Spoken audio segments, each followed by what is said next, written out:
آج کی گفتگو کا عنوان ہے سورہ نور 18واں پارہ۔ سورت کا 6واں رکوع یہاں سے شروع ہو رہا ہے اور پارے کا 12واں رکوع شروع ہو رہا ہے۔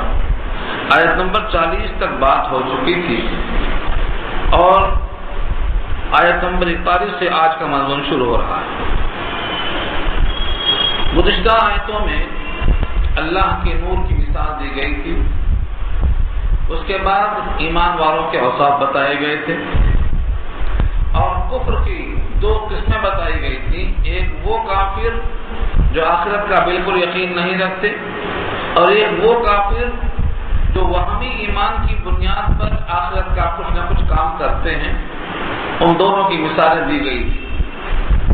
اب یہاں سے اللہ تعالیٰ کی طرف ایسی دلیلوں سے متوجہ کیا جا رہا ہے جو مشاہداتی ہیں، جن کو دیکھ کر انسان میں اس بات کا شعور اور ادراک آ سکتا ہے کہ ساری کائنات کا مالک اور خالق اور رازق کوئی ایک ضرور ہے۔ یہاں سے وہ دلائل شروع ہو رہے ہیں۔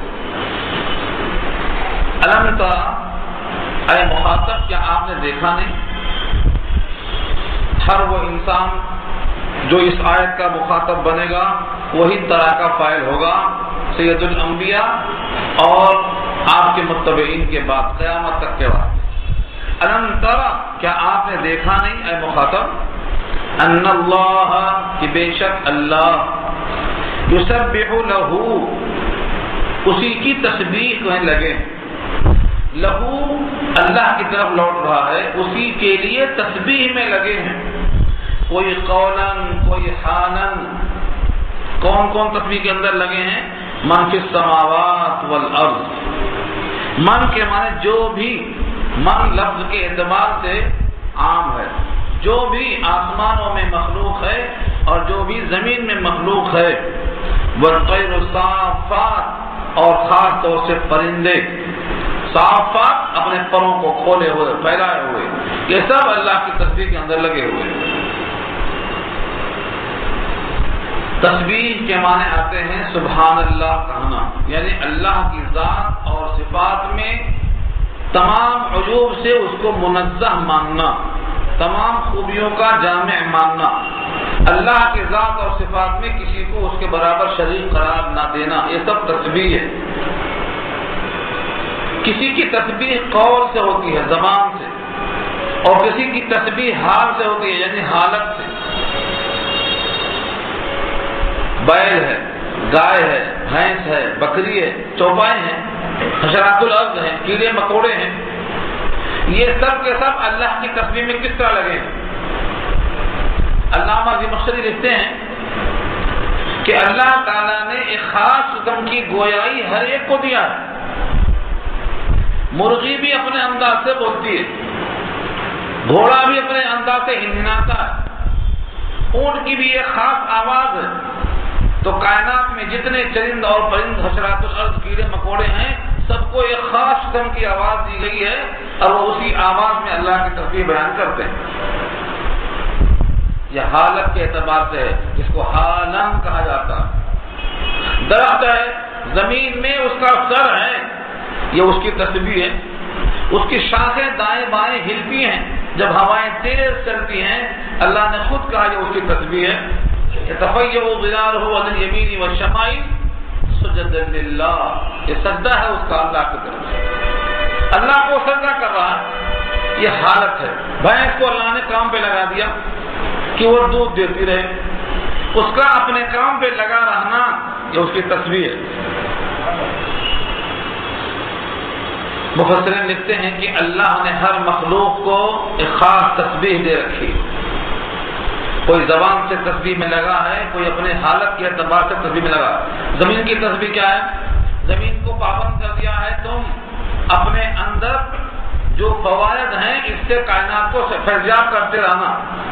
مردے کو دفن کرنے والے آئیں تو دفن کر لینا، بلڈنگ بنائیں تو بلڈنگ بننے دینا، اس زمین سے غلہ اگانا چاہیں تو غلہ اگنے دینا، چنا لگائیں تو چنا کا جھاڑ تیار ہونا۔ زمین کو منبت بنا کر چھوڑ دیا، ہر ایک شے کو اگانے کا کام اس سے لیا جاتا ہے۔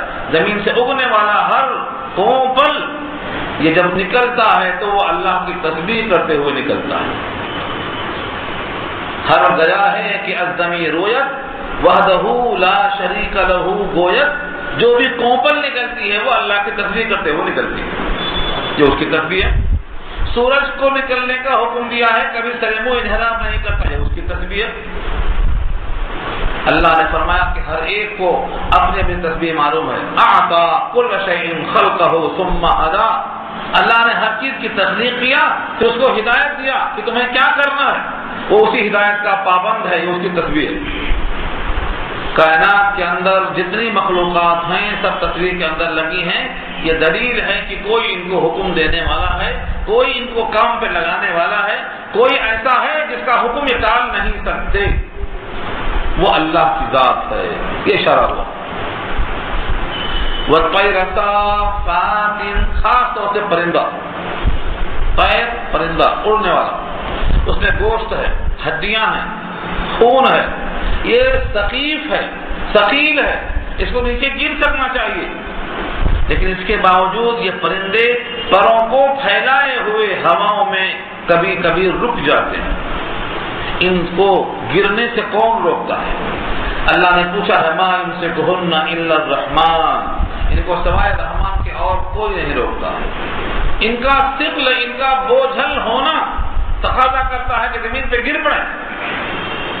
اور کبھی کبھی یہ پرندے پروں کو پھیلا کے اڑتے ہیں، کبھی روک لیتے ہیں، پروں کو سمیٹ لیتے ہیں. یقبضن کہا اللہ نے، صافات و یقبضن، ایک مقام پہ صافات ساتھ میں یقبضن بھی، کبھی پھیلا کے کبھی سمیٹ کے، ہر طرح سے وہ اپنے آپ کو دکھاتے ہیں کہ اللہ نے ہواؤں کو ہمارے واسطے مسخر کر دیا.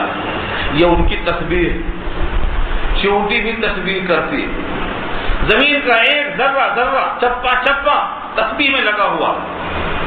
وَإِن مِّن شَيْءٍ إِلَّا يُسَبِّحُ بِحَمْدِهِ، ہر چیز تسبیح کے اندر لگی ہے، لیکن تم ان کی تسبیح کو سمجھ نہیں پاتے ہو. اس میں اشارہ کیا ہے؟ تم کو ہم نے شعور دیا، عقل دیا. تم اگر اللہ کی تسبیح بیان نہیں کرو گے، تم کو زبان سے چلنے کا اختیار دیا ہے، زبان چلانے کا. تو سوچو، تمہارا مقام سب سے اونچا ہے، باشعور ہونے کے ناطے تم سب سے نیچے گرو گے، کیونکہ سب تسبیح کے اندر لگے ہیں، مالک کی وفاداری کر رہے ہیں. اس لیے تم پر بھی مالک کی وفاداری کرنا چاہیے. آگے اللہ خود فرماتے ہیں کُلٌ قَدْ عَلِمَ صَلَاتَهُ وَتَسْبِيحَهُ، ہر ایک نے جان لیا. کلن کے معنی ہر ایک نے. لفظ کل اردو میں بھی استعمال ہے.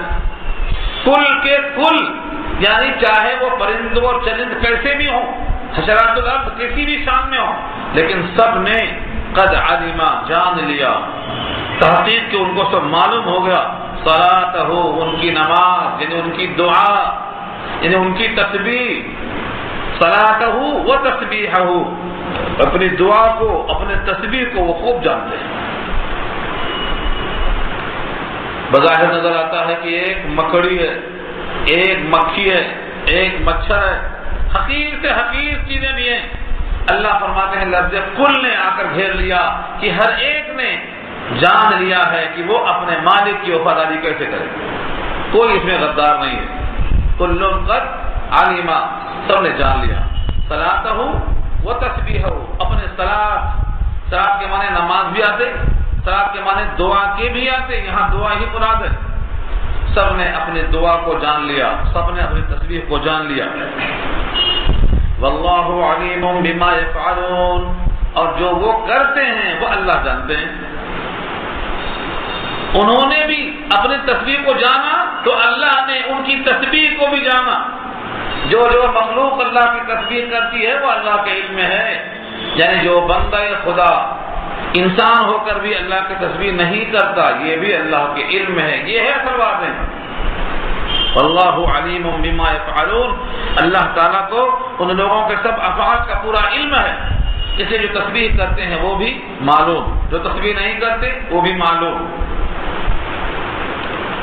وَلِلَّهِ مُلْكُ السَّمَاوَاتِ وَالْأَرْضِ وَإِلَى اللَّهِ الْمَصِيرُ، اور اللہ ہی کی بادشاہت ہے، اللہ ہی کی حکومت ہے آسمانوں میں اور زمین میں. جب زمین و آسمان میں اس کی بادشاہت اور حکومت ہے اور تم اسی کے درمیان میں رہتے ہو، انہیں کے فوائد سے استفادہ کرتے ہو اور تم تصویر سے غافل ہو تو تم اللہ کی نگاہ میں مجرم ہو۔ وَإِلَى اللَّهِ الْمَصِيرُ، اور اللہ ہی کی طرف لوٹنا ہے، اللہ ہی کی طرف لوٹنا ہے۔ مصیر کے معنی لوٹنے کی جگہ، سب کو اللہ کی طرف جانا ہے۔ یہ ایک قدرت ہو گئی کہ سب تسبیح میں لگے ہیں، اس کی قدرت کو مانتے ہیں، اس کی بادشاہت کو جانتے ہیں۔ اگر تم نے تسبیح نہیں کی تو تم پکڑے جاؤ گے۔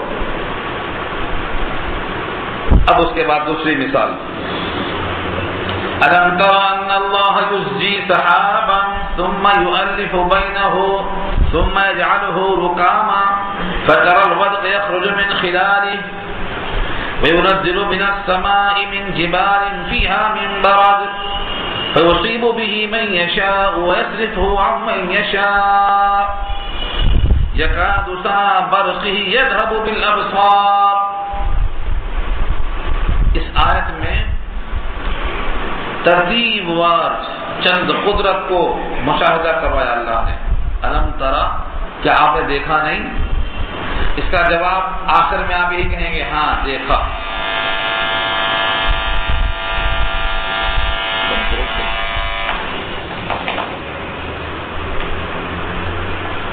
اس کے جواب میں آپ کو کہنا پڑے گا، ہاں دیکھا۔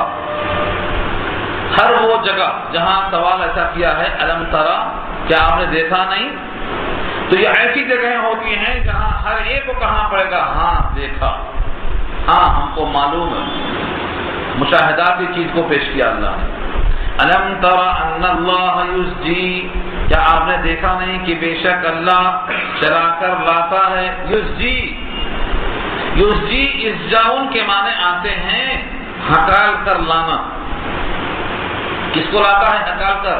سحابن، بادلوں کو۔ آپ نے دیکھا آسمان پہ بادل یہاں وہاں بکھرے ہیں، کچھ یہاں ہے کچھ وہاں ہے، کچھ اتر ہے کچھ دکشن ہے، سارے فضاؤں میں پھیلے ہوئے بادلوں کو ہکال کر لاتا ہے۔ کون لاتا ہے یہ؟ ان اللہ یزجی، اللہ ہکال کر لاتا ہے۔ یزجی سحابا، بادلوں کو ہکال کر لاتا ہے۔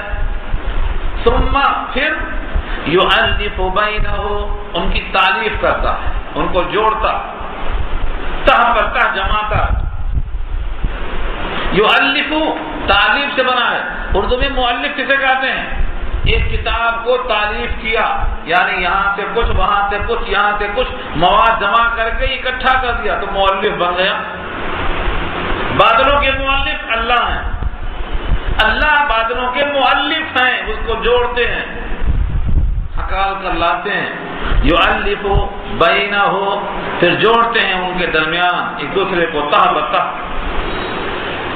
پھر جوڑنے کے بعد تم دیکھتے ہو، ثم، پھر یجعلہ رکاما، کر دیتے ہیں اس کو تہ بتہ۔ رکاما کے معنی مرکوم کہتے ہیں۔ ایک مقام پہ آیا ہے سحاب مرکوم، تہ بتہ بادل، یہ رکاما اسی کا مصدر ہے۔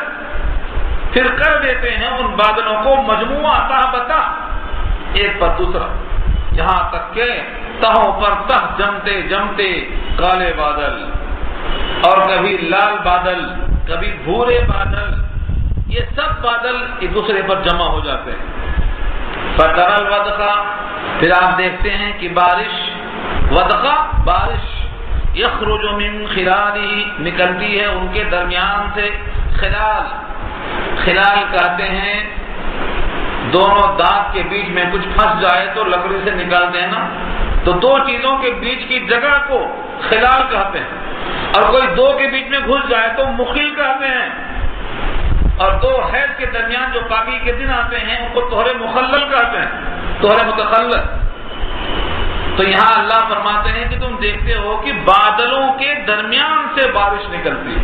یخرج من خلالہ، کیا نکلتا؟ الودق، ودق کے معنی بارش۔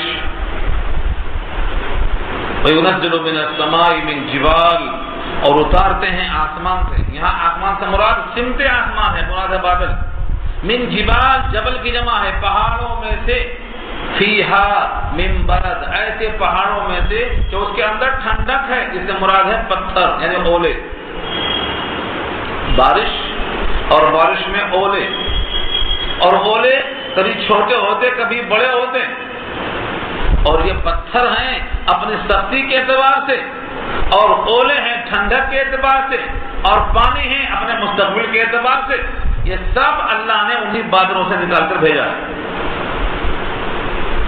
یخرج من خلالہ وینزل من السماء من جبال فیہا من برد، اور اتارتے ہیں آسمان سے یعنی بادلوں سے، پہاڑوں میں سے کہ اس کے اندر ہے اولے، فیصیب بہ من یشاء، پہنچا دیتے ہیں ان اولوں کو جس پر چاہتے ہیں، اس کے جان پہ، اس کے مال پہ، اس کی کھوپڑی پہ۔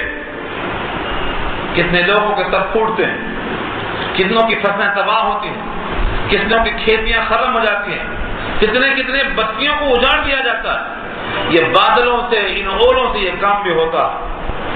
لیکن جس کو چاہتے ہیں بچانا، وَيَصْرِفُهُ صَرَفَ يَصْرِفُ، بچا لینا، عَمَّن یشاء، جس کو چاہتے ہیں، جس پر چاہتے ہیں برساتے ہیں، جان و مال تباہ ہو جاتی ہے، اور جس کو چاہتے ہیں اس کو اس سے ہٹا دیتے ہیں، صرف نظر کر لیتے ہیں، بچ جاتا ہے۔ اور جب بارش ہوتی ہے کبھی کبھی اس کی بجلی کی چمک ایسی ہوتی ہے، اس کا گونجنا، اس کا چمکنا ایسا معلوم ہوتا ہے کہ آنکھوں کی بینائی ابھی چلی جائے گی۔ یکادو، قریب ہے، سنا برقہ، اس کے بجلی کی چمک، اس کے بجلی کا گونجنا، یذہب بالابصار، لے کے چلا جائے گا نگاہوں کو۔ ابصار بصر کی جمع ہے، نگاہیں اچک لے گا۔ نگاہوں کو اچک لینے والی چمکدار بجلی یہ انہی سے نکلتی ہے۔ یہ سب کام کس کے ہیں؟ یہ اسی اللہ کے ہیں جو بادلوں سے یہ سب کرشمے تمہارے سامنے پیش کرتا ہے۔ تمہارے واسطے اگر تم وفادار ہیں تو تم کو تحفظ ملتا، اور تم اگر غدار ہیں تو تم کو ان پتھروں سے، بارشوں سے یہیں پر تباہ کیا جا سکتا ہے۔ مجرم ہونے کے باوجود تم کو تباہ نہ کرنا اس بات کی علامت ہے کہ اللہ تم پہ مہربان ہے، کریم ہے، شفیق۔ اس کے علاوہ دن رات میں تغیر، یقلب اللہ اللیل والنہار، اللہ الٹتے پلٹتے ہیں۔ یقلب، قلب یقلب کے معنی الٹنا پلٹنا، اللیل والنہار، رات کو دن سے اور دن کو رات سے، کبھی دن کو بڑا کر دیا، کبھی رات کو بڑا کر دیا، دن کو رات میں داخل کر دیا، رات کو دن میں داخل کر دیا، کبھی یہ 14 گھنٹے کبھی وہ 14 گھنٹے، یہ تخلف۔ پھر دن کے بعد رات کون لاتا ہے، رات کے بعد دن کون لاتا ہے؟ یہ اللہ کی قدرت ہے۔ یقلب اللہ اللیل والنہار، الٹتے پلٹتے ہیں اللہ رات اور دن کو۔ ان فی ذلک لعبرۃ لأولی الابصار، بے شک اس میں عبرت ہے۔ عبرت کے معنی آتے ہیں کہ جس کو دیکھ کر آدمی کی فکر صحیح ہو جائے۔ عبرت حاصل کرنا دوسروں کی خرابی سے اور دوسروں کے انجام سے دیکھ کر اپنے انجام کی فکر میں صحیح کرنے کے لگ جانا، یہ عبرت ہے۔ ان فی ذلک لعبرۃ لأولی الابصار، لیکن ابصار بصر کی جمع ہے، دانشمند اہل عقل جن میں بصیرت اور بصارت دونوں ہے، ایسوں کو نصیحت حاصل ہوتی ہے۔ ورنہ کتنے لوگ غافل ہیں جو آئے دن دیکھتے رہتے ہیں، وہ سمجھتے ہیں کہ ہم بچ گئے تو بس ہمیشہ بچ ہی جائیں گے، آج وہ مرا ہے کل ہماری باری ہے، یہ سمجھ میں نہیں آتا ہے۔ اللہ فرماتے ہیں اہل دانش کے لیے استدلال کے موقع، یہ دوسری قدرت ہو گئی۔ اب تیسری دیکھو، واللہ خلق کل دابۃ من ماء، اور اللہ نے پیدا کیا ہر چلنے والے کو پانی سے، دابہ پھرنے والا، دابہ کے معنی ما یدب علی الارض، جو زمین پر چلنے والا ہو سب دابہ، چاہے وہ بری ہو چاہے وہ بحری ہو، سمندر میں چلنے والا ہو تب بھی دابہ، خشکی پر چلنے والا ہو تب بھی دابہ۔ جتنے چوپائے جتنے بھی جاندار ہیں زمین پر سب کو اللہ نے پیدا کیا، سب کی شکلیں الگ الگ، صفتیں الگ الگ، غذائیں الگ الگ، خواہشیں الگ الگ، طاقتیں الگ الگ، تقاضے الگ الگ، لیکن سب کو پیدا کس سے کیا؟ پانی سے۔ پانی میں کوئی اقسام نہیں ہے، مگر سب پیدا کس سے ہوئے ہیں؟ سب کا مادہ کیا ہے؟ پانی ہے۔ پانی سے اتنی اقسام کو پیدا کرنا یہ بجائے خود ایک قدرت ہے، ایسی قدرت ہے کہ ساری کائنات کی آنکھیں کھولنے کے واسطے کافی ہے۔ واللہ خلق کل دابۃ من ماء فمنهم من یمشی علی بطنہ ومنهم من یمشی علی رجلین ومنهم من یمشی علی اربع۔ اللہ نے پیدا کیا ہر چلنے والا جانور پانی سے، بحری ہو یا خشکی ہو۔ فمنہم، تو اسی میں سے، من، بعض وہ ہیں، یمشی علی بطنہ، جو چلتے ہیں اپنے پیٹ کے بل۔ زمین پر سانپ چلتا ہے اور پانی میں مچھلی چلتی ہے، یہ سب اپنے پیٹ پہ چلتے ہیں۔ پیٹ پر ہاتھ لگا کے دیکھو، کوئی پیر میں، سانپ کے جسم پر پوری طرح دیکھ لو، مگر اللہ تعالیٰ اس کو پیٹ کے بل چلاتے ہیں، اتنا تیز چلتا ہے کہ آپ پیچھے ہو جائیں۔ ہاں، خوف میں جب وہ بھاگتا ہے تو وہ آگے نکل جاتا ہے، یہ جا وہ جا غائب۔ فمنہم من یمشی علی رجلین، اور ان میں سے بعض وہ ہیں جو دو پیروں پر چلتے ہیں، انسان ہو یا پرندے ہوں۔ پرندے جب ہواؤں میں اڑتے ہیں تو فضاؤں میں پیر سمیٹ لیتے ہیں، لیکن زمین پہ جب اترتے ہیں تو اپنے دو پیروں سے چلتے ہیں۔ ہر پرندہ دو پیروں سے چلتا، انسان دو پیروں والا بھی ہے۔ ومنہم من یمشی علی اربع، اور ان میں سے بعض وہ چوپائے ہیں جو چار پیروں پہ چلتے ہیں۔ یہ اللہ کی قدرت ہے کہ پانی سے اتنی اقسام پیدا کر دیا، اور اتنا نہیں ہے، یہ تو ہمارے سامنے مشاہدے میں آئے، ورنہ اللہ فرماتے ہیں یخلق ما یشاء، وہ جو چاہے پیدا کرتا ہے اور کرتا رہے گا۔ یخلق فعل مضارع ہے جس میں مستقبل حال دونوں پایا جاتا ہے۔ یخلق پیدا کرتا ہے، پیدا کرتا رہے گا، ما یشاء جو چاہتا ہے، جو چاہتا رہے گا۔ اس کی تخلیق کی کوئی تحدید نہیں ہے کہ بس اتنا ہی پیدا کر سکتا ہے، وہ جتنا کہے پیدا کر سکتا ہے۔ ان اللہ علی کل شیء قدیر، بے شک اللہ ہر شے پہ قادر ہے۔ ہر شے پہ قادر ہے یعنی شے ممکن جس کا امکان ہو، شے واجب پر نہیں۔ اللہ ہر شے ممکن پہ قادر ہے۔ واجب کیا ہے یہ بہت سے لوگ سمجھ نہیں سکیں گے، مجھے ڈر لگتا ہے بولتے ہوئے، لیکن نہیں سمجھاؤں گا تو لوگ جب سامنے آئے گی بات تو کہیں گے یہ تو بات آئی نہیں۔ ہر شے پہ قادر ہونے کا مطلب کیا ہے؟ جس کا امکان ہو۔ کوئی کہے اپنی ہی طرح ایک اللہ اور پیدا کرنے پر قادر ہیں کیا؟ یہ کیا ہے سوال بعض لوگوں نے کیا ہے۔ آپ کہیں گے اپنی ہی طرح پیدا کرنے پر قادر نہیں تو عاجز، اور ایسا پیدا کرنے پر قادر ہے تو دو خدا ہو گئے، امکان دو خدا کا ہو گیا۔ ایسی باتیں آپ کے سامنے لائی جاتی ہیں۔ میں کہتا ہوں کہ LKG کا مسئلہ PG میں کیوں لایا گیا؟ LKG کا مسئلہ LKG میں پیش کرنا چاہیے۔ یہ مسائل بڑی اونچی باتوں میں ہیں، شرح عقائد میں بحث آتی ہے۔ ایسے مسائل کو عوام میں چھیڑ کر یہ کہا جاتا ہے کہ ان کے عقیدے خراب ہیں، ان سے قرآن مت سنو۔ اس لیے سنانا چاہتا ہوں کہ ایسی باتیں شیء قدیر میں شامل نہیں ہیں، کیونکہ وہ واجب ہے، اللہ کی ذات واجب الوجود ہے، لہذا اس کو دوبارہ ایسا سوچنا کہ اپنی طرح ایک خدا اور پیدا کرنے پر قادر ہے، یہ سوال ہی غلط ہے، سوال ہی محمل ہے۔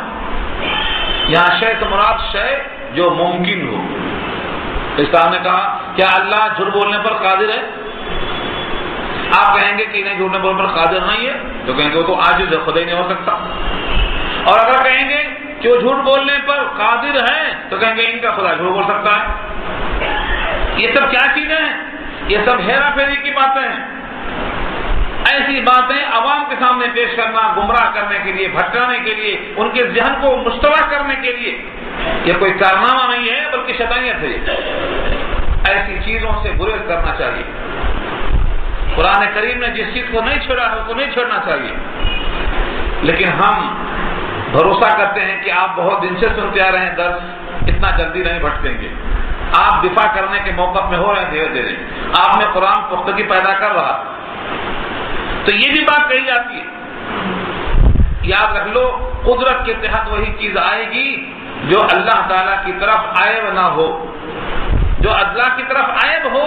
اللہ عیب سے پاک ہے، اللہ ہر عیب سے پاک ہے۔ دو خدا کا وجود، اس سے بھی اللہ پاک ہے، جھوٹ کذب گناہ ہے، اس سے بھی اللہ پاک ہے۔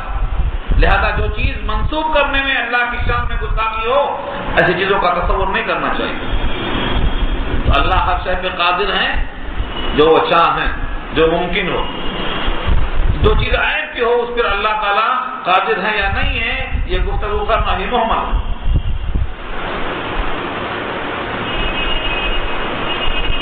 لقد انزلنا آیات مبینات، تحقیق کہ ہم نے اتارا ہے آیتیں مبینات، واضح کرنے والی۔ مبینات کے معنی آتے ہیں جو بالکل واضح کر دے ہر چیز کو، جو مسئلہ ہو، دلائل سے سمجھانے والی کتاب ہے۔ قرآن کریم میں حالانکہ یہ کہا جا سکتا ہے وہی تو فرمان ہے اللہ کا، سمجھ میں آئے تب بھی مانو، نہ سمجھ میں آئے تب بھی مانو۔ خدا کا حکم ہے، بادشاہی فرمان ہے تو، لیکن ایسا نہیں کیا اللہ نے، شفقت کی بنیاد پر ایک ایک بات کو سمجھایا اور ایک ایک چیز کو کئی کئی زاویوں سے پیش کیا۔ توحید کو دیکھ لو، آخرت کو دیکھ لو، رسالت کو دیکھ لو، کتنی مثالیں دی، کتنے ضرب الامثال پیش کیے اور کس کس دلائل کو، مشاہدات کو پیش کیے۔ کیوں؟ بندوں پر شفقت اتنی ہے کہ میرے بندے راستہ بھٹک کر کہیں جہنم کی طرف نہ چلے جائیں۔ اللہ نے اختیار دیا ہے، اس کے باوجود ہماری رہنمائی کے واسطے کتابیں بھیجا، عقل دیا، نبیوں کو بھیجا۔ یہ سب اللہ کی شفقت ہے۔ واللہ یہدی من یشاء الی صراط مستقیم، اور اللہ ہدایت دیتے ہیں جس کو چاہتے ہیں صراط مستقیم کی طرف۔ دیکھا آپ نے، آیتیں تو سب کے لیے ہیں لیکن ہدایت اللہ دیتے ہیں۔ جیسے زمین پر بارش سب کے لیے ہوتی ہے لیکن جو زمین بنجر ہے وہ فیضیاب نہیں ہوتی۔ جو زمین بنجر ہے وہ پانی سے شاداب نہیں ہوتی، بنجر ہی رہتی۔ اور بعض زمینیں پانی کو اتنا جمع کر لیتی ہیں کہ دوسروں کو پینے کا، برتنے کا موقع ملتا ہے، دوسروں کو فیضیاب کرتی ہیں۔ اور کچھ زمینیں ایسی ہیں جو اتنا جذب کرتی ہیں کہ ان میں سے جو نکلنا ہو، پھل ہے، فروٹ ہے، زراعت ہے، نکلتی جائے۔ قرآن بھی بارش کی طرح برستا ہے، لیکن جن کے دلوں کو اللہ فیضیاب بناتے ہیں، ہدایت کا فیصلہ کرتے ہیں، وہ قرآن سے فائدہ اٹھا لیتا ہے۔ اور بعض اتنے اٹھاتے ہیں فائدہ کہ دوسروں کو فیضیاب کرنے کے لائق بن جاتے ہیں، اور بعض بنجر ہیں جو قرآن پڑھنے سے روکتے رہتا ہے۔ زندگی بھر کہتے ہیں قرآن کو مت پڑھو، سمجھ میں نہیں آئے گا، زندگی بھر قرآن سے محروم کرتے رہ جاتے ہیں، خود بھی محروم ہوتے ہیں، دوسروں کو محروم کرتے ہیں۔ ان کا کام ہی وہی ہے، دوسروں کو بھٹکانا، بھٹکتے رہ جانا۔ وَيَقُولُونَ آمَنَّا بِاللَّهِ وَبِالرَّسُولِ، یہاں سے منافقوں کا ایک شیوا پیش کیا ہے۔ منافق جو کیسے ہوتے ہیں؟ وہ لوگ یقولون، کہتے ہیں یہ منافق، آمنا آمنا باللہ، ہم ایمان لائے اللہ پر، کہتے ہیں زبان سے، وبالرسول، اور رسول پر بھی ایمان لائے، وَأَطَعْنَا، اور ہم نے اطاعت بھی کر لیا، یہ سب زبان سے کہا گئے۔ ثم يتولى فريق منهم، پھر پیٹ پلٹا لیا ان میں سے ایک فریق نے، من بعد ذلك، یہ تمام وعدہ کرنے کے بعد، اطعنا کہنے کے بعد، آمنا کہنے کے بعد، ہم اطاعت کرنے والے ہیں، ہم ایمان لانے والے ہیں، یہ سب کہنے کے بعد بھی ایک فریق نے کیا کیا؟ پیٹ کو پلٹا لیا۔ اللہ فرماتے ہیں وما اولئک بالمؤمنین، یہ لوگ مومن نہیں تھے۔ وما اولئک، اور نہیں ہیں یہ لوگ مومن، کیونکہ زبان سے کہا آتانا اور زبان سے کہا آمنا، اور جب موقع آئے تو پھر پلٹا لیا۔ تو صرف زبان سے کہہ دینا اور عمل میں زیرو رہنا یہ نفاق ہے، یہ اطاعت نہیں ہے، یہ ظاہر کیا۔ قرآن کریم میں اس مضمون پر سورہ توبہ پارہ 10 میں بات آ چکی ہے۔ وقالوا کلمۃ الکفر ولقد قالوا کلمۃ الکفر وکفروا بعد اسلامهم، انہوں نے کلمہ کفر کہہ دیا اور اپنے ایمان لانے کے بعد پھر کفر کر دیا، تو ایمان کہاں باقی رہ گیا؟ اور یہی بات انہوں نے سورہ فتح میں بھی کہی ہے۔ سورہ فتح میں اللہ نے نقل کیا وکفروا من بعد ایمانہم، ایمان لانے کے بعد کفر کیا۔ تو یہ زبان سے کہہ دینا اور عمل میں پیچھے ہٹ جانا یا کلمہ کفر کہتے رہنا، یہ کوئی ایمان نہیں ہے، یہ منافقوں کا شیوا ہے۔ اور جب ان کو بلایا جاتا ہے اللہ کی طرف، اللہ کے رسول کی طرف کہ آؤ اپنے مقدمات نبی کے پاس پیش کریں، وَإِذَا دُعُوا إِلَى اللَّهِ وَرَسُولِهِ لِيَحْكُمَ بَيْنَهُمْ إِذَا فَرِيقٌ مِّنْهُمْ مُعْرِضُونَ۔ اس پر ایک واقعہ نقل کیا، ایک منافق کا نام تھا بشر منافق کا نام تھا، اس کا ایک یہودی سے جھگڑا تھا زمین کے بارے میں۔ اس یہودی نے کہا کہ اس زمین کا فیصلہ رسول اللہ کے پاس لے کر جائیں گے، جو وہ فیصلہ کر دیں گے ہم تسلیم۔ اور بشر منافق کہتا ہے کہ نہیں، یہ مقدمہ ہم لے کر جائیں گے کعب ابن اشرف یہودیوں کے سردار کے پاس۔ کیوں؟ کیونکہ منافق کو یہ بات معلوم تھی کہ فیصلہ وہاں حق کے مطابق ہوگا اور یہ حق پر ہے نہیں، لہذا ہمارے خلاف فیصلہ ہوگا۔ تو دنیاوی مفاد کی وجہ سے جہاں حق پر فیصلہ ہونے والا ہے وہاں جانے سے انکار کرتا ہے۔ ایک طرف زبان پہ کیا ہے، اطاعنا اطاعنا اور آمنا، اور جب فیصلہ جا کر بات ہوئی تو کہتا ہے کہ وہاں جائیں گے یہودیوں کے پاس۔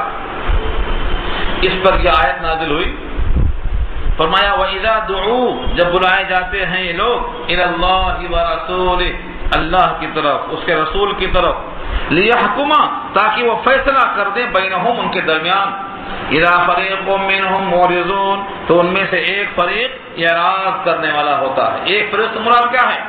دو ہوتے ہیں مقدمے پیش کرنے والے، ایک مدعی ایک مدعا علیہ۔ یہاں اس مقدمے میں دو تھے، ایک بشر منافق اور ایک یہودی۔ یہودی کہتا ہے وہاں لے کے جائیں گے، اور ایک فریق کہتا ہے کہ نہیں وہاں نہیں جائیں گے۔ یہ اطاعت نہیں ہے۔ ہم آپ دل پہ ہاتھ رکھ کے سوچیں کہ نبی کے پاس فیصلہ لے کر نہ جانے والا اللہ کی نگاہ میں کیا ہے؟ اعراض کرنے والا ہے، منافق ہے۔ آج کتنے مسلمان ہیں جو محض دنیا میں زیادہ نفع کمانے کی چکر میں علماء کے پاس فیصلہ لے کر نہیں آتے، قرآن کے مطابق فیصلہ نہیں چاہیے، کہاں جاتے؟ اس مقابل میں جاتے جہاں پر جانے کا اللہ نے حکم نہیں دیا بلکہ منع کیا ہے۔ وَقَدْ أُمِرُوا أَن يَكْفُرُوا بِهِ، حکم دیے گئے ہیں کہ جہاں باطل فیصلہ ہوتا ہے وہاں لے کر نہ جاؤ۔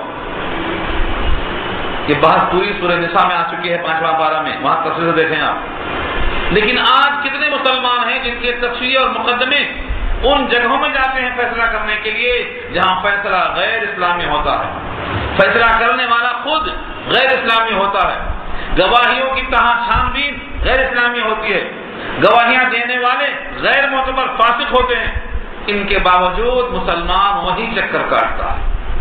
حالانکہ اگر آپس میں بیٹھ کے تصفیہ کر لیں، علماء کے پاس آ کے تصفیہ کر لیں اور بوقت تصفیہ کچھ گھاٹا نظر بھی آئے تو یہ ان چکروں سے 1000 گنا بہتر ہے جو 10 سال 20 سال کاٹتے رہتے ہیں۔ عدالت نہیں ہے، لت ہے وہ،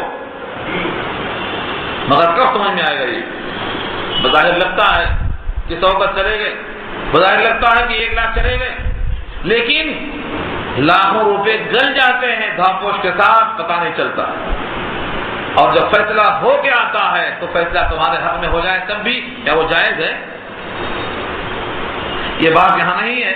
بخاری میں ایک باب ہے ابواب المظالم، فرمایا نبی صلی اللہ علیہ وسلم نے میرے پاس مقدمہ لاتے ہیں بعض لوگ، لیکن زبان سے بڑے تیز ہوتے ہیں، صاف تیز بولنے والے ہوتے ہیں، گواہیاں بنا کر لاتے ہیں، میں ان کی باتوں میں آ کر ان کے مطابق فیصلہ کر دیتا ہوں،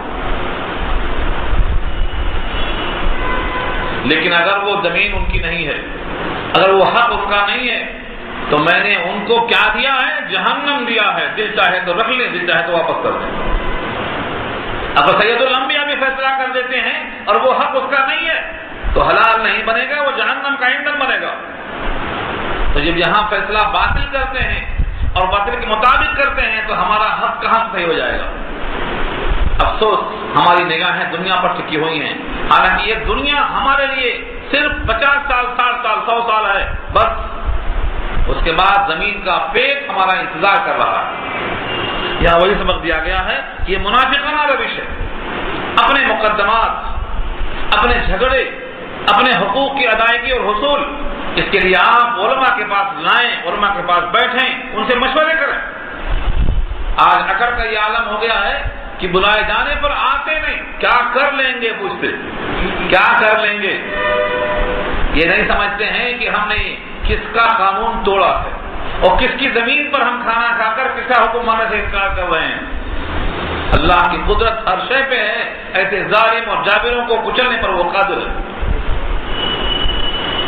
وَإِن يَكُن لَّهُمُ الْحَقُّ، اور اگر ان کا حق نکلتا ہے تو وَإِن يَكُن لَّهُمُ الْحَقُّ، اور اگر یہ بات ہے کہ ان کا کسی کی طرف کوئی حق واجب ہو کر نکلتا ہے، یَأْتُوا، تو چلے آتے ہیں الیہ، اس کی طرف، مذعنین، سر تسلیم خم کرتے ہوئے۔ مذعنین کے معنی آتے ہیں تیزی کے ساتھ چھپٹ کر چلے آنا، مذعنین دوڑے چلے آتے ہیں، کیوں؟ امید ہے کہ ہمارا حق نکلنے والا ہے، ہم کو کچھ ملنے والا ہے تو دوڑے چلے آتے ہیں، اور جانے والا ہے تو کسمکا کر بیٹھ جانے والے ہیں۔ اب ان کا یہ نہ آنا کس وجہ سے؟ 3 وجہوں سے ہو سکتا ہے۔ افی قلوبہم مرض ام ارتابوا ام یخافون ان یحیف اللہ علیہم ورسولہ، 3 شکلیں ہو سکتی ہیں۔ اللہ سے زیادہ دلوں کا حال کون جانتا ہے؟ تینوں میں سے ایک حال ضرور ہوتا ہے۔ پہلا، فی قلوبہم مرض، کیا ان کے دلوں میں مرض ہے؟ یعنی نفاق ہے، پکے مومن نہیں ہیں، اللہ و رسول کو حق پر نہیں سمجھ رہے ہیں، دل میں مرض ہے، یہ مطلب ہے۔ افی قلوبہم مرض، کیا ان کے دلوں میں مرض ہے؟ یعنی نفاق ہے، ایمان ہے نہیں، ایک وجہ تو یہ ہے۔ اور اگر یہ نہیں ہے تو دوسری وجہ کیا ہے؟ امیر و تابو، یا وہ شک میں ہیں۔ شک میں ہے کس بات میں؟ کہ یہ جو کچھ کہا جا رہا ہے یہ حق ہے یا نہیں ہے، قرآن سچ ہے یا نہیں ہے، رسول اللہ کا پیغام سچ ہے یا نہیں ہے، شک میں پڑے ہوئے ہیں۔ 2 حال۔ اور تیسرا حال کیا ہے؟ ام یخافون ان یحیف اللہ علیہم ورسولہ، یا ان کو خطرہ اور اندیشہ ہے کہ اللہ اور اس کا رسول ان پر ظلم کرے گا، فیصلہ غلط کرے گا، ان کے حق کا لحاظ نہیں کرے گا، ان کے فوائد کا، ان کی مصلحتوں کا خیال نہیں کرے گا۔ لفظ یحیفہ اندیشہ ہے کہ وہ ظلم کرے گا، اور جس کا یہ خیال ہو کہ اللہ ان پر ظلم کرے گا اور اللہ کا رسول ان پر ظلم کرے گا، جس کا یہ خیال ہو اس کا ایمان کدھر باقی رہے گا؟ مجھے یاد آتا ہے ایک موقع پر نبی صلی اللہ علیہ وسلم نے بی بی عائشہ سے یہ سوال کیا تھا۔ شب برات کے بیان میں وہ حدیث آئی ہے مشکات جلد اول صفحہ 14 اور 15 پہ، 4 حدیثیں ہیں، اس میں سے ایک حدیث، جب بی بی عائشہ نے دیکھا کہ حضور بستر پہ نہیں ہے، ٹٹول کے دیکھا تو دوڑ کے جا کے دیکھا گھر کے باہر حضور آ رہے ہیں، لوٹ کے جنت البقیع سے لوٹ کے آ رہے ہیں۔ جب دیکھ لیا کہ آ رہے ہیں تو جلدی سے آ کے سو گئی بستر پہ، صاف چل رہا تھا۔ حضور واپس آئے، کہا کیا تم کو یہ خطرہ تھا کہ تم پر اللہ اور رسول ظلم کرے گا؟ یہی جملہ تمام۔ انہوں نے کہا اگر ہاں کہوں تو پریشانی اور نہ کہوں تو پریشانی۔ ایسے موقع پر سوچ کر جواب دیا اور فرمایا میرا گمان یہ تھا کہ آپ اپنے کسی بعض ازواج کے پاس تشریف لے گئے، بس نہ ظلم کا ہاں کہا نہ ظلم میں نہ کہا۔ تو یہ بہت اہم پہلو ہے۔ اگر کسی کے دل میں یہ خیال ذرہ برابر آتا ہے کسی مقدمے میں کہ علماء کے پاس جائیں گے، پتہ نہیں فیصلہ غلط ہوگا کہ صحیح ہوگا، نہیں، بظاہر نقصان نظر آئے، بظاہر گھاٹا نظر آئے، بظاہر آپ دبتے ہوئے نظر آئے۔ جب دبتی ہوئی صلح رسول اللہ نے کیا تھا صلح حدیبیہ میں، تو پھر آپ کیا ہیں؟ صلح حدیبیہ کی بحث صلح فتح میں انشاءاللہ آئے گی۔ دبتی ہوئی صلح کیا، لیکن اللہ کا حکم تھا، رسول اللہ نے صحابہ کو حکم دیا تھا، اس لیے جذبات کے خلاف سب نے دبتی ہوئی صلح کو منظور کیا، اسی کو اللہ نے بنیاد بنا کر مکہ فتح کرا دیا۔ تو جب اللہ کا حکم آ جائے تو اپنے جذبات کے خلاف فیصلہ ماننا چاہیے، یہ مسلمان۔ 3 باتیں ہو گئی۔ افی قلوبہم مرض، کیا ان کے دلوں میں مرض ہے؟ ام ارتابوا، یا ان کو شک ہے؟ ام یخافون، یا ان کو اندیشہ ہے ان یحیف اللہ علیہم ورسولہ کہ ان پر ظلم کرے گا اللہ اور ان کا رسول، بل اولئک هم الظالمون بلکہ وہی لوگ ظالم ہیں، اپنے اوپر ظلم کرنے والے ہیں۔ یہ خیال کر کے شریعت کو شک کی نگاہ سے دیکھ کر وہ خود اپنے اوپر ظلم کرنے والے ہیں، بل اولئک هم الظالمون یہی لوگ ظلم کرنے والے ہیں، انہی کا یہ حال ہے کہ اپنے اوپر ظلم کر رہے ہیں۔ مومن کیسا ہوتا ہے؟ منافق تو سن چکے آپ، اب منافق کے بعد مومن کیسا ہوتا ہے چند آیتوں میں اللہ سمجھاتے ہیں۔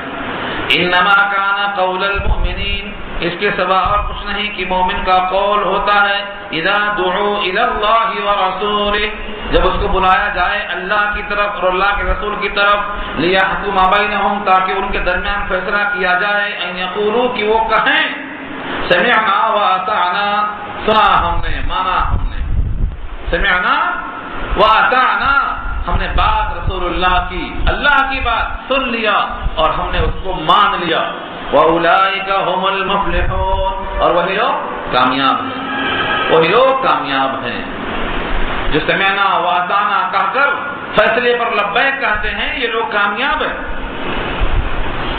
وَمَن يُطِعِ اللَّهَ وَرَسُولَهُ وَيَخْشَ اللَّهَ وَيَتَّقْهِ فَأُولَئِكَ هُمُ الْفَائِزُونَ، یہ آیت نمبر 53 ہے، اس میں 4 باتیں بڑی اہم ہیں۔ فرمایا وَمَن يَخْشَ اللَّهَ وَمَن يُطِعِ اللَّهَ وَرَسُولَهُ، اور جو اطاعت کرے گا اللہ کی اور اس کے رسول کی، وَيَخْشَ اللَّهَ اور اللہ سے ڈرتا رہے گا، وَيَتَّقِهِ اور مخالفت سے بچتا رہے گا، فَأُولَئِكَ هُمُ الْفَائِزُونَ وہ کامیاب۔ فائزون فاؤل سے بنا ہے، کامیاب ہونے والے۔ 4 لفظ ہیں اس میں۔ نمبر 1 یطیع اللہ ورسولہ ویخشى اللہ ویتقی، یہ آیت ہے۔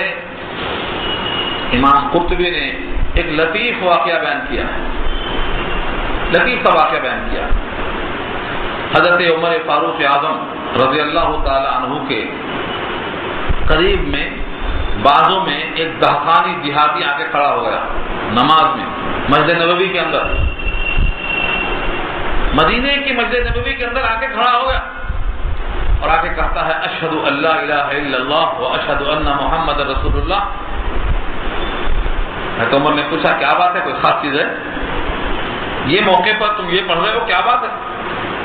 تو اس نے کہا میں نے تورات پڑھا، انجیل پڑھا، زبور پڑھا، لیکن جب میرے کان میں یہ آواز آئی، یہ جملہ آیا، تو میں نے یقین کر لیا کہ یہ کلام کسی انسان کا ہو نہیں سکتا، کہ ساری کتابوں میں جو مضمون پھیلا ہوا ہے یہ ایک سطر میں پورا آ گیا۔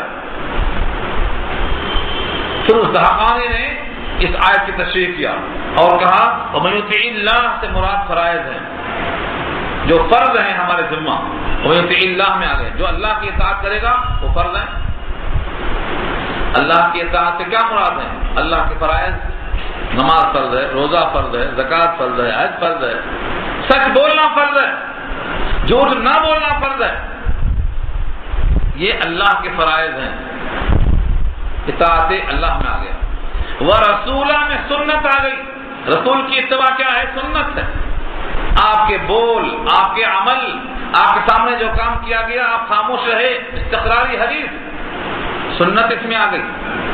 وَيَخْشَى اللَّهَ اور اللہ سے ڈرتا ہے، یہ عمر گزشتہ آ گئی، بچپن سے اب تک مخالفت میں گزرا، باغیانہ کام کرتے رہے، کیا کیا گزرا، کیسے کیسے اعمال کر گئے جو نہیں کرنا چاہیے تھا، اس عمر گزشتہ پر روتا ہوا ہمیشہ اللہ کی خشیت کا دم بھرتا رہے۔ وَيَتَّقِهِ اور آگے جو عمر بچ گئی ہے اس میں گناہوں سے بچتا رہے۔ فَأُولَئِكَ هُمُ الْفَائِزُونَ یہ کامیاب ہے، یعنی جنت میں داخل ہوگا، جہنم سے بچے گا، تو جنت میں جانے تک یہاں سے لے کر ہر منزل کا ذکر اس آیت نے کر دیا۔ جب عمر فاروق نے اس کی تشریح سنی تو فرمایا بے شک نبی صلی اللہ علیہ وسلم کا ارشاد ہے مجھ کو 6 چیزیں ایسی دی گئیں جو کسی کو نہیں دی گئی، ان میں سے ایک ہے کہ مجھے جوامع الکلم دیے گئے۔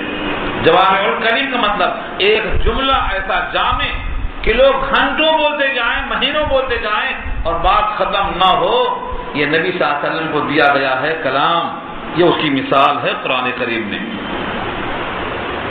تو اس سے 4 چیزیں آ گئیں، چاروں شرطیں پوری کرو، کامیابی تمہارے قدم چومے گی۔